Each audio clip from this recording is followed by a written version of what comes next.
Mike, the story never seems to go away.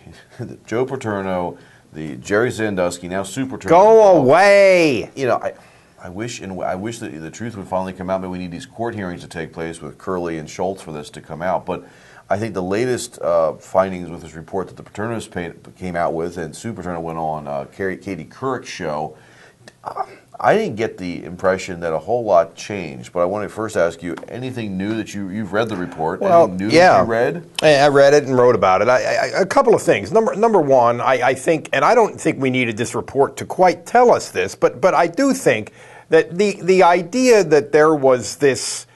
The free report was oversold to the public, and it was certainly oversold to Mark Emmert, president of the NCAA, and as a result of that, the idea that the Sandusky thing happened because there was this really organized conspiracy among powers that be at Penn State. I think that's overblown. I don't think Free proved that, and I don't think that's reality. Also, you know, the NCAA I just think the sanctions were ridiculous based on the.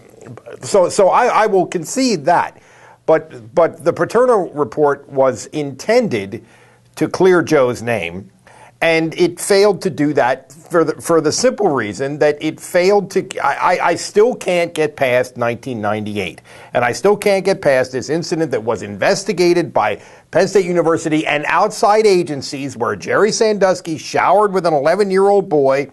Although it was not found to be prosecutable, they decided it was not enough there to prosecute. He admitted doing it. He apologized to the mom. He said, "I wish I was dead." And the Paterno story is that Joe had no idea that this existed, that this happened, that any of this occurred. And that is beyond implausible to me, and the Paterno report does nothing to change that. Because I think in 1998, Joe was very much still with it in his head. He very much was still very hands-on. You know, people can say in the 2000s that he backed off. He wasn't at the office as much. He did his work at home. Maybe it was more, like I said, hands-off. Maybe he even mentally wasn't there. But back in 98, this man was very much in control of that football program. To the point where he said Jerry's never going to be the head coach, and Sandusky, for whatever reasons, was no longer the defensive coordinator. I think possibly this was part of it. So, so in my view, nothing changed from what I just saw from Sue Paterno and what I saw from the Paterno report. Agreed. Did anything in your view change? You're saying you agree. Do you agree with me? Well, nothing changed. I do think that it makes I think somewhat further cements this idea that Free didn't prove quite what he says he proved. Okay. But other than that, and I think what they were really trying to do, which is make people understand that there's no way Joe could have had anything to do with this, and Jerry Sandusky just fooled everybody. It did not accomplish that goal to any extent, in my opinion. To me, it's not going to make the NCAA come back on their sanctions or give scholarships back or whatever. Well, the only thing that will do that is litigation, and even that is dubious. And even the governor with his lawsuit, which I think is more power play for him with an election coming up. No question. But hey, if it helps to get maybe he gets my vote if it works. If it works, Governor.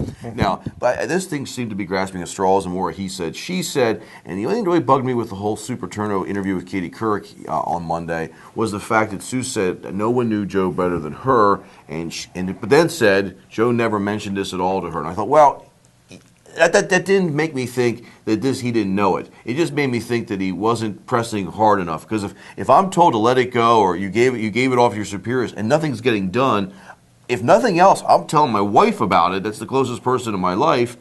You know, I think when you really, I think what you're saying, I agree with this. When you really boil it down, there's a small cult of people who, I think that's all it remains. There's a relatively small cult of people who really, really want the world to see Joe as the God that they see him as. If you knew him the way I knew him, you know that he could not have done this, and that's I think that's all that's left. I think that's kind of grasping at straws a little bit.